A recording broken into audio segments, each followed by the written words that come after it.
Alright. Yeah. Cool. Do-do-do-do. Alright, we're going... Just getting my voice ready for the final champion. Ooh. Hello. You ready? Yes. We'll go in 3, 2, 1. Hi there, we're the Timeshitters. This is, I'm Ben. And I'm Jack. And this is Bastion. Oh my god, we've got an Xbox thing. Look at this black screen. It's glorious. I actually, I cut it out because it was taking too long at the start, but I actually had, I created a Timeshitters account on my Xbox, and I picked one of the pre-rendered like avatars, and it's just a fat bald old man. I don't know why it's there. We created a Timeshitters account on your Xbox. Yeah, to record these with. Anyway, so this is Bastion. Okay. Now, Bastion, that was just the title screen. It's sort of an action RPG type thing. It's sort of set in this post-apocalyptic world. As you're going to see, it's got a very interesting story mechanic in that. I'm just going to turn that down because that's definitely. So simple with this one. It's got, as you can sort of tell, it's got this constant narrative going on. So basically, all your actions will be reflected by this narrative, as you can sort of see. Ground forms up under his feet as it points away. Yeah, you can see that. I just was going to let that talk for a bit. Ground falls. You get the idea. You get the idea. That's the that's one of the. That's probably the main. I don't want to say gimmick. One of the main gimmicks. It's famous for it. Yeah, it's. That'd be a fair thing to say, wouldn't it? Yeah, I think it's one of its defining characteristics. So here we've got the hammer, which is the first weapon you get. It's also a melee weapon. It's probably one of the more powerful weapons, actually.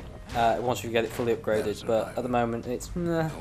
Well, everything's a bit meh at the moment, though, isn't it? That's true. Now, one thing you're going to see me doing a lot is wondering why this footage is so bad. It didn't look this bad before. I might have to muck about with that. Sorry.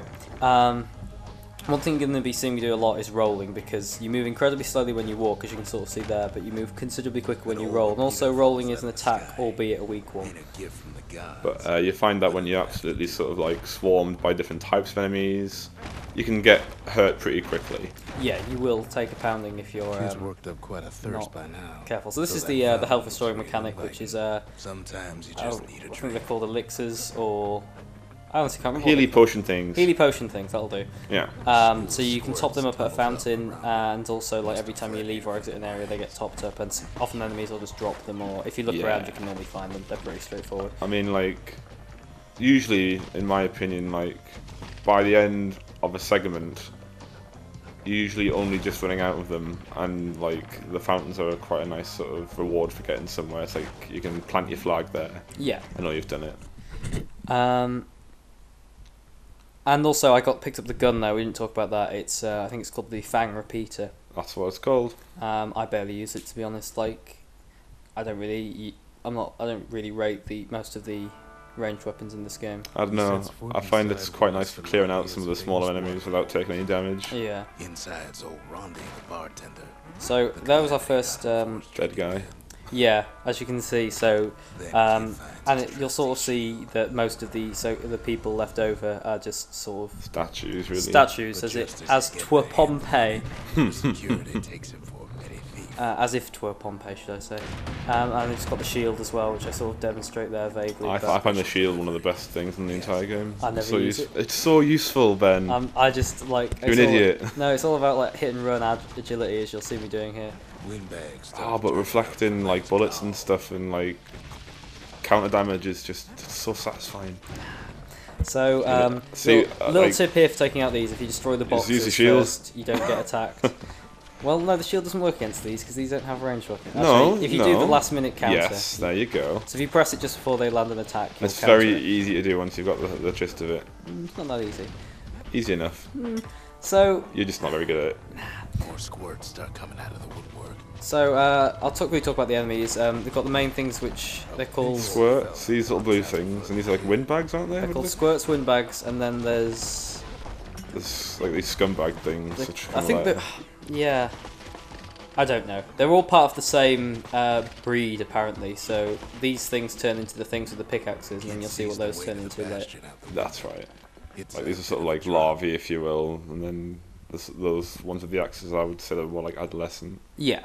If you want to think about it that way. So we've woken up. There's no one around. We've met our first. The only person we've met is a fossilized dead person. So we're making our way to the Bastion, which is the panic room of the society, in which we find ourselves. It's called Ceylondia. Is the place. The region. He gets a good look at things on his way down. You are a Ceylondian.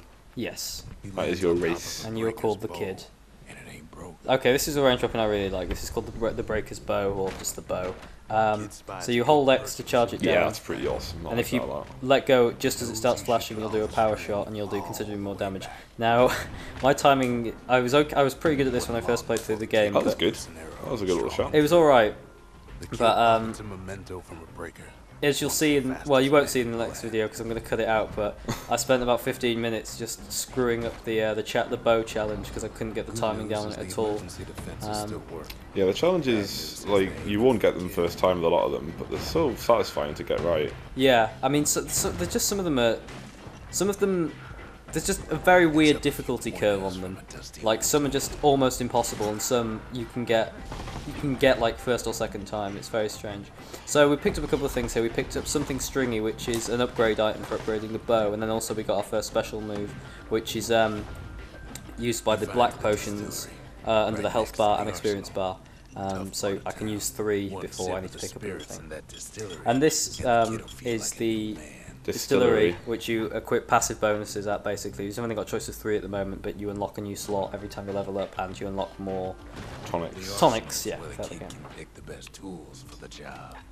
And then this will obviously like flesh out as well. I think you can have 2 weapons at once. Yeah, I mean, you don't have to have a range. You can have 2 melee weapons or 2 ranged weapons if you like. But 2's your lot, isn't it? Yeah. Is that right? That's, yeah, and you get a special move equipped as well. So these they sort of look like something popcorn machines. I was going to say roasted chestnut stands because I'm horribly Victorian. But yeah, they spew squirts, so you want to take them out before taking out the main. Yeah, they're your sort of spawners. Yeah. An old ferry barge sends the Kid on his way. So yeah. Sorry, this first episode's probably going to be a lot of explaining things, and then we. You get a lot of new stuff at once, really. But on a related note, I think this is like, I mean, I feel it feels like a very weird game to LP in a way, because as I sort of said, one of the main things about it is how good the narration is. Yeah. And how interactive that is. And also I think it is very good at sort of introducing new elements, except at the end of the game where it just seems to throw a bunch of new stuff at you with very little warning or chance to like But more on that later. Yes, much later. But well, the music's excellent. I think the combat music really gets your heart pumping. It's really well composed. I love it. And with a note about like the narration, like I, personally did something like thinking about this, and I thought, you know what, like people get that there's narration in this game, and they know that they can trigger off by doing certain things. If they want to hear the narration, they should buy the game. Yeah, that's true. Like an LP, like the only alternative I could think of was doing like subtitles so you could hear what the guy was saying. But to be honest, that's far too much work than I'm willing to put in, and for little extra entertainment value. Well, it's just distracting as well. I mean, it's like saying, oh, the controls are really good. Like, we can sit there all day describing the controls, but if you want to play it, you have to play it. I'm just fooling. That's a good joke, though. Yeah, I enjoyed that. That made me laugh the first time I played it. Sometimes I find myself just doing like odd things to see if they get commented on. Do you remember Deus Ex? Have you played Deus Ex? I've never played Deus Ex. Well, I found myself just sort of like raiding like the women's toilets in the office because I knew I'd get reprimanded by my boss later. I just wanted to sort of see what people would say about my ridiculous behaviour. That's me being completely a kleptomaniac, having to pick up every one of these little shards. Well, I do the same thing. Might as well. So we have to find all these cores. That's the basic premise. And one thing about this game is, although you can replay all the challenge sections of the game, so there's some combat challenge sections and then there's some sort of more specific like weapon challenge sections, you can't come back to an area once you've left. So if you miss like a one-time pickup or whatever, you're screwed with it. Yeah, you don't get it. You won't get another chance to get it. Which is good, really, because I mean, when things are like falling, things are collapsing, that would make sense, really. Like if something's just completely collapsed like it does in here, why would it be back all of a sudden? Because yeah, it would just be gone. And what was I going to say? So I mean, another I wouldn't say gimmick of this game, but thing it does that not many games seem to do nowadays is it gives you a new game plus option. So basically, you can play through the game again with all your stats and weapons and stuff. Oh, achievement unlocked. The Stranger. Nice work, Ben. Thanks. I mean, but the main reason I created the Timeshitters account was because I can't play this on mine because I can only have one save, and I don't really want to erase over mine because I played through the game twice on one character. So very wise. I might do the same thing on mine. Yeah. I mean, this is he's called. I think he's just called the Old Man. No, he's got a name. Stranger, is he called? I think he's got a name like Rux or something. Really? Yeah. I don't know. We'll find out, shall we? Hopefully. I'm sure he had a name like Rux or something. Like he's called the Stranger to start with. You might be right. But this is just. I only played this at yours like for a couple of hours once. I haven't played it properly myself. Starts growing again. Which is good, really, because I like the whole Timeshitters tendency for one of us to be more sort of familiar with the game when we do commentary. Into the wild unknown. So every time you get one of these cores, you can build a building in the Bastion. So I've got the choice of the two I had before, which is the Distillery, which gives you passive bonuses, what have you gone and the for? Arsenal, which change weapon. I think I go for the Arsenal, yeah, because it's incredibly irritating when you pick up a weapon that you want to have just for completion, but not to use immediately. You don't, yeah, and if you don't have that, you just can't change weapons when you're back. So I've got a couple of choices here. I can go to a new area which got a new core, and I can do the bow challenge. I don't do the bow challenge till the next video, and as I say, I do it very badly. Well, it is very difficult, and there's also a sense that you have to sort of not grind necessarily. I mean, is it true that you can feasibly do every challenge first try, pretty much?